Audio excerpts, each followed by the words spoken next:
Back to clean news UP. चलिए देखते हैं उत्तर प्रदेश की 25 फटाफट बड़ी खबरों को। इससे पहले आप न्यूज को कहां से देख रहे हैं हमें कमेंट में बताना बिल्कुल ना भूलें।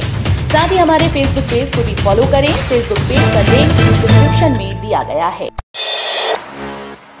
यूपी के 5 लाख से ज्यादा युवाओं के लिए गुड न्यूज। 2 महीने के भीतर मिलेंगे फ्री टैबलेट और स्मार्टफोन। उत्तर प्रदेश की योगी आदित्यनाथ सरकार युवाओं को शिक्षा के साथ तकनीक को जोड़ने के लिए फ्री टैबलेट और स्मार्टफोन उपलब्ध करा रही है। वर्ष 2021-22 में 31 मार्च तक 12,31,983 डिवाइसेस की आपूर्ति की गई थी। प्रदेश सरकार ने शेष 5,38,017 टैबलेट और स्मार्टफोन की आपूर्ति 2 महीने में करने के निर्देश दिए हैं। ये मुफ्त टैबलेट और स्मार्टफोन पात्र छात्र छात्राओं को वितरित किए जाएंगे। उत्तर प्रदेश की योगी आदित्यनाथ सरकार का अगले 5 वर्षों में युवाओं को 2 करोड़ टैबलेट और स्मार्टफोन देने का लक्ष्य है। रेल यात्रियों को लग सकता है झटका। 24 जून से 3 जुलाई तक बंद रहेंगी। 24 जून से 3 जुलाई तक बरेली जंक्शन से होकर गुजरने वाली योग नगरी रक्सौल एक्सप्रेस समेत 10 गाड़ियों का संचालन निरस्त रहेगा। अकबरपुर जफराबाद रेलखंड पर रेल लाइन दोहरीकरण के चलते रेलवे की ओर से इन ट्रेन को निरस्त किया गया है। उत्तर रेलवे मुरादाबाद रेल मंडल के सीनियर डीसीएम सुधीर सिंह ने बताया कि लखनऊ मंडल के खेतासराय, मेहरावा और महगामा स्टेशन के बीच बाराबंकी, अयोध्या कैंट, अकबरपुर जफराबाद रेलखंड पर 24 जून से 3 जुलाई तक रेल लाइन दोहरीकरण का काम होगा। यूपी के जिले में 17 जून तक तैनात रहेगी पैरामिलिट्री फोर्स। शहर में धारा 144 लागू। एडीजी जोन राजकुमार ने शहर के अमन चैन को बिगाड़ने की कोशिश करने वालों को 2 टूक संदेश दिया। उन्होंने कहा कि धारा 144 लागू है।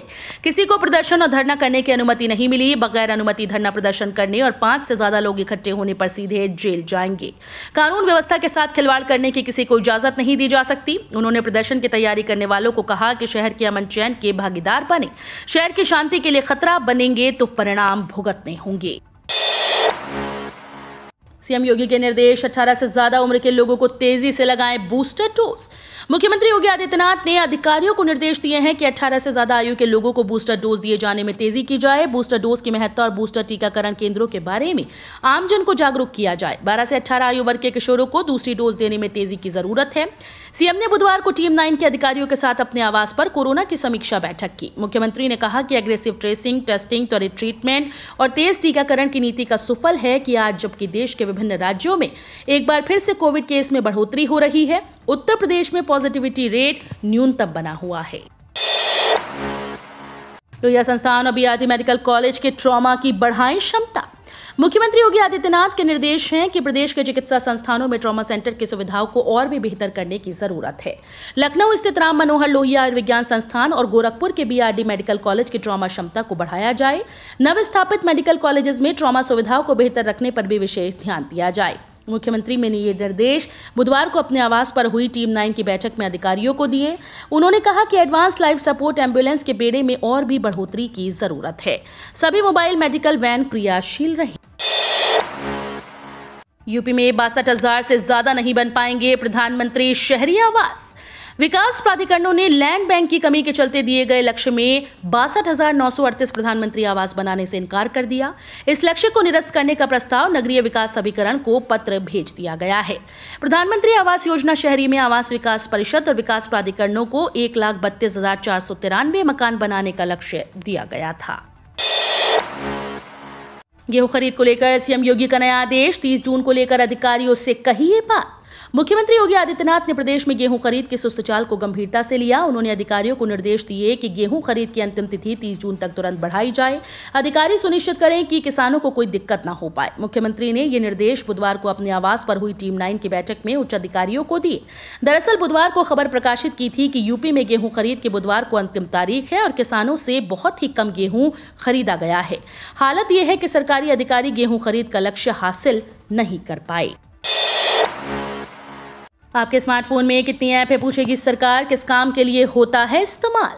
आपके पास कौन सा मोबाइल है, कितने ऐप डाउनलोड किए हैं, उसका इस्तेमाल कौन किस काम के लिए ज्यादा करते हैं, घर पर नेटवर्क आता है कि नहीं, मोबाइल बैंकिंग का प्रयोग करते हैं कि नहीं, आपकी रोजी रोटी का आधार मोबाइल किस तरह बन रहा है, इस तरह की तमाम जानकारी व्यापक वार्षिक मॉड्यूलर सर्वेक्षण के तहत जुटाई जाएगी।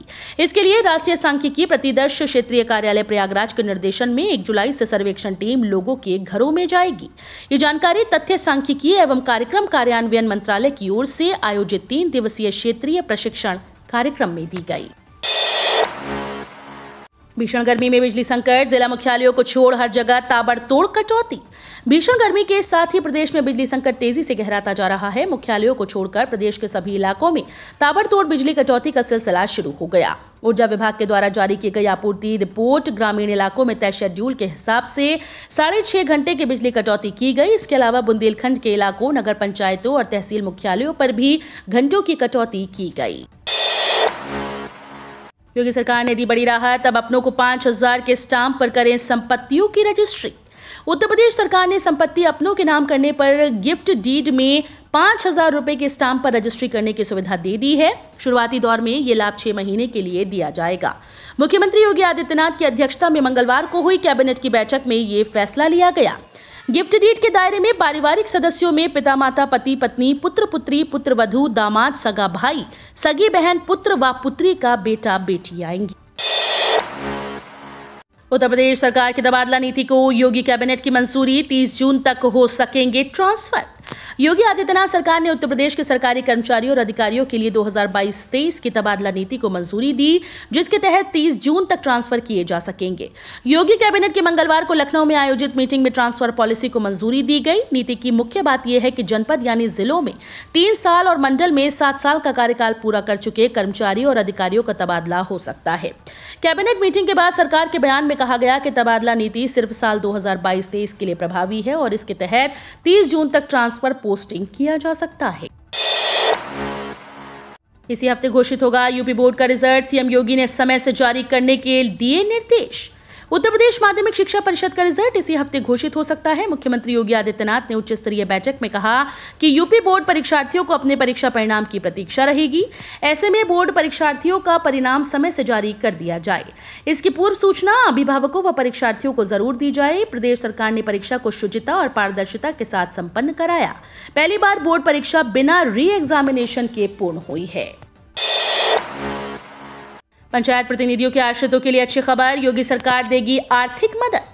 जनता के प्रतिनिधि के रूप में निर्वाचित ग्राम प्रधान, क्षेत्र पंचायत प्रमुख, जिला पंचायत अध्यक्ष व त्रिस्तरीय पंचायत के सभी सदस्यों को पद पर रहते हुए मृत्यु की दशा में उनके आश्रित परिवार को आर्थिक सहायता मिलेगी। सरकार ने पंचायत कल्याण कोष उत्तर प्रदेश की स्थापना की है। आश्रितों को ये सहायता 16 दिसंबर 2021 से दी जा रही है।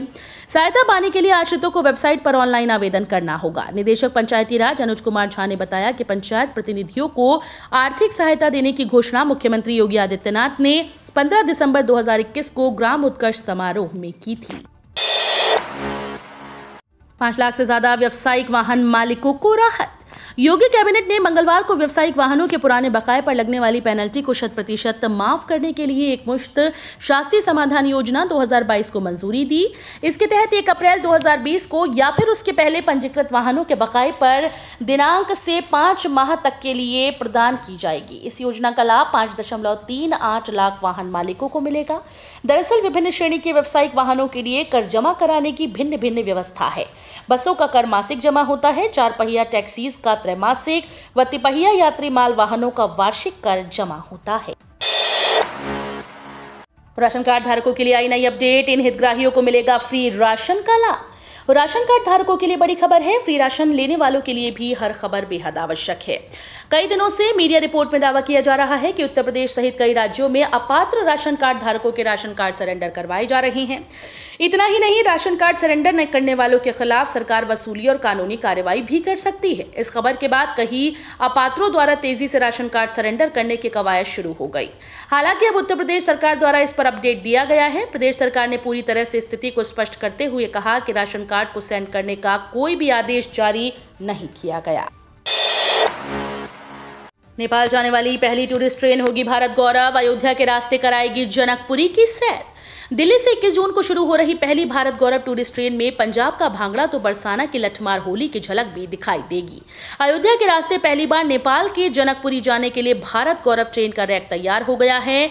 ये रैक बुधवार सुबह लखनऊ के कैरेज वर्कशॉप से दिल्ली रवाना कर दिया गया है। अग्निपथ योजना में काम कर चुके अग्निवीरों को यूपी पुलिस की नौकरी में मिलेगी प्राथमिकता। सीएम योगी का ऐलान। भारतीय सेना में अग्निपथ योजना के तहत काम कर चुके युवाओं को उत्तर प्रदेश सरकार नौकरी में प्राथमिकता देगी। मुख्यमंत्री योगी आदित्यनाथ ने बुधवार को ये घोषणा की। सीएम योगी ने कहा कि भारतीय सेना में सेवा देने के बाद अग्निवीरों को यूपी पुलिस और उससे जुड़ी अन्य सेवाओं में प्राथमिकता दी जाएगी।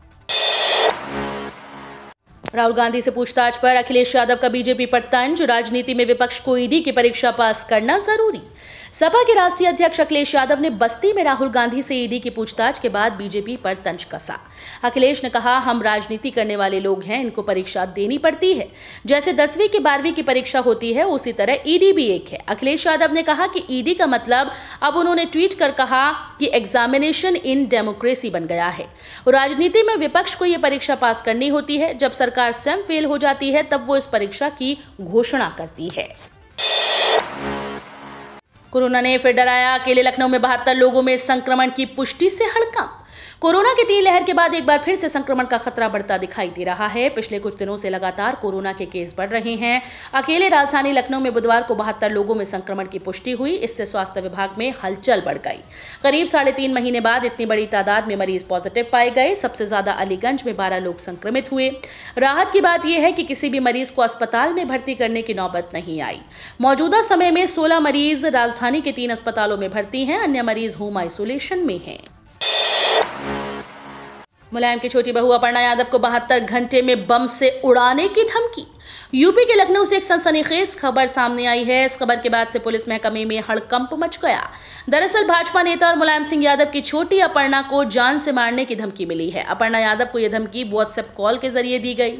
व्हाट्सएप कॉल करने वाले ने अपर्णा को 72 घंटे में बम से उड़ाने की बात कही। पुलिस की पड़ताल में पता चला कि भाजपा नेता को व्हाट्सएप पर जिस नंबर से कॉल आई थी वो अज्ञात थी। पुलिस फोन नंबर पर आए नंबर और फोन करने वाले की तलाश में जुट गई है।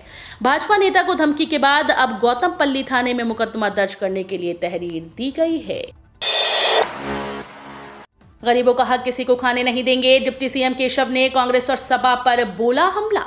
यूपी के उप मुख्यमंत्री केशव प्रसाद मौर्य ने बुधवार को झांसी जिले की मऊरानीपुर तहसील में एक जनसभा के दौरान विपक्षी दलों पर जमकर हमला बोला और कहा कि कांग्रेस और सपा के कमीशन का खेल अब खत्म हो चुका है। प्रधानमंत्री का नारा है कि न खाएंगे और न ही गरीबों का हक किसी और को खाने देंगे। यहां गरीब जन कल्याण सभा में उप मुख्यमंत्री ने विभिन्न सरकारी योजनाओं के लाभार्थियों को प्रमाण पत्र व उनके घरों की चाबी देने के साथ एक और लोगों का हाल जाना तो दूसरी ओर अखिलेश यादव और राहुल गांधी पर तीखे हमले किए। उन्होंने कहा कि देश और प्रदेश की भाजपा सरकार ने बुंदेलखंड के विकास के लिए धरातल पर काम किया और अब बुंदेलखंड के डिफेंस कॉरिडोर की मिसाइल दुश्मनों पर गरजेगी। कानपुर में गर्मी का कहर। तल्ख गर्मी ने हर किसी के इलेक्ट्रोलाइट सिस्टम को बिगाड़ दिया है। बुधवार को हीट स्ट्रोक और हार्ट अटैक से 4 मरीजों की मौत हुई, जबकि 9 मरीजों की किडनी फेल हो गई। डॉक्टर्स ने सभी मरीजों को आईसीयू में शिफ्ट कर दिया। वहीं हैलेट इमरजेंसी और बाल रोग अस्पताल मरीजों से फुल हो गया है। आदित्य ठाकरे ने शिवसेना को दिया राम मंदिर का क्रेडिट, बोले हमारे नारे से साफ हुआ रास्ता। शिवसेना के सीनियर लीडर और महाराष्ट्र सरकार के मंत्री आदित्य ठाकरे बुधवार को अयोध्या पहुंचे। उन्होंने अयोध्या को भारत की आस्था से जुड़ी नगरी बताते हुए कहा कि शिवसेना ने 2018 में ये नारा दिया था कि पहले मंदिर फिर सरकार, और इस नारे के बाद ही रामनगरी अयोध्या में मंदिर निर्माण का रास्ता साफ हुआ। ठाकरे ने बुधवार को मीडिया से बात करते हुए कहा कि भारत की आस्था की इस नगरी में अदालत के आदेश पर मंदिर का निर्माण हो रहा है। उन्होंने कहा कि वो अयोध्या में रामलला और हनुमान जी के दर्शन कर उनसे प्रार्थना करेंगे कि वो जनसेवा के अपने संकल्प को पूरा कर सकें। ट्रैफिक व पावर ब्लॉक के कारण कई ट्रेन के परिचालन में बड़ा बदलाव, जानिए लिस्ट और रूट। ट्रैफिक व पावर ब्लॉक के कारण बिहार से गुजरने वाली ट्रेन के परिचालन में बड़ा बदलाव किया गया है। कई ट्रेन को बदले मार्ग से चलाया जाएगा। इससे ट्रेन की टाइमिंग पर भी असर होगा। बदले मार्ग से चलाई जाने वाली ट्रेन में 20, 21, 24, 28, 29 जून, 2, 3, 4 जुलाई को कटिहार से खुलने वाली ट्रेन संख्या 15707 कटिहार अमृतसर एक्सप्रेस को खुर्जा मेरठ सिटी सहारनपुर अंबाला कैंट के रास्ते चलाई जाएगी। 16, 21, 22, 25, 29, 30 जून और 3, 4, 5 जुलाई 2022 को दरभंगा से खुलने वाली ट्रेन संख्या 02569 दरभंगा नई दिल्ली क्लोन एक्सप्रेस को बाराबंकी लखनऊ मुरादाबाद गाजियाबाद नई दिल्ली के रास्ते चलाया जाएगा। यूपी पुलिस में 40,000 पदों पर दिसंबर 2023 तक भर्तियां पूरी होंगी।